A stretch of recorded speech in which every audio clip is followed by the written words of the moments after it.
Good afternoon and welcome to Pakistan Today News from our London studio. I'm Chris Taylor. Iran is expected to present a new proposal to the United States as tensions continue over the Strait of Hormuz. According to reports, Tehran's plan suggests a phased approach, beginning with an end to hostilities and guarantees against further attacks, followed by negotiations on lifting the U.S. naval blockade and reopening the vital shipping route. U.S. President Donald Trump has claimed that Iran requested the reopening of the strait, saying Tehran is under pressure and seeking relief. However, U.S. officials appear reluctant to accept the proposal, raising concerns that the conflict could enter a prolonged frozen phase. Meanwhile, Iran's envoy has praised Pakistan's continuous diplomatic efforts in helping facilitate dialogue between both sides. In another development, U.S. President Donald Trump has sharply criticized German Chancellor Friedrich Merz after Merz said Iran was humiliating the United States during ongoing conflict negotiations. The German Chancellor questioned Washington's strategy, saying Iran had outmaneuvered U.S. diplomacy and warning there appeared to be no clear exit plan. In response, President Trump accused Merz of misunderstanding the situation and even suggested he was soft on Iran's nuclear ambitions, a claim Germany has strongly denied. The public exchange highlights widening divisions between Washington and its European allies over how to handle the Iran conflict.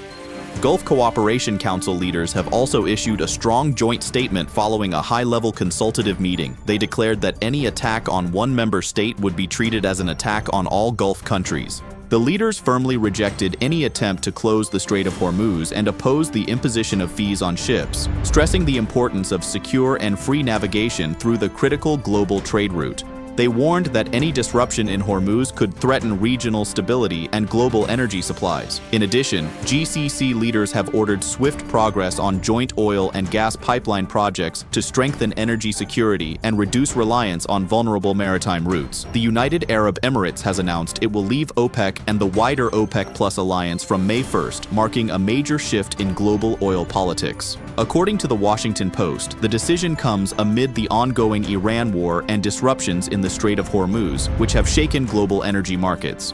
The UAE, OPEC's third-largest producer, says its changing economic strategy and reduced reliance on oil revenues are key reasons behind the move. Analysts believe the exit is a significant blow to Saudi Arabia's influence within the cartel and reflects growing divisions among Gulf nations during the regional crisis. Tensions around the Strait of Hormuz have escalated further after an Iranian Revolutionary Guard official warned that no oil would pass through the vital waterway if restrictions remain on Iran's maritime access. Saeed Siah Sarani, a senior IRGC Navy official, said Iran would not allow even a single liter of oil to transit Hormuz under pressure, adding that forces are fully prepared to respond across land, sea, and air. He also emphasized that vessels must comply with Iran's regulations while passing through the strategic route. Meanwhile, U.S. Central Command says 20 vessels are currently moored at Iran's Chabahar port during the ongoing naval blockade, compared to just 5 before restrictions were imposed. U.S. intelligence agencies are now assessing how Iran might respond if President Donald Trump declares victory in the ongoing war. According to Reuters, the analysis focuses on whether Iran would view a U.S. troop withdrawal as a strategic win and how Tehran could react politically and militarily.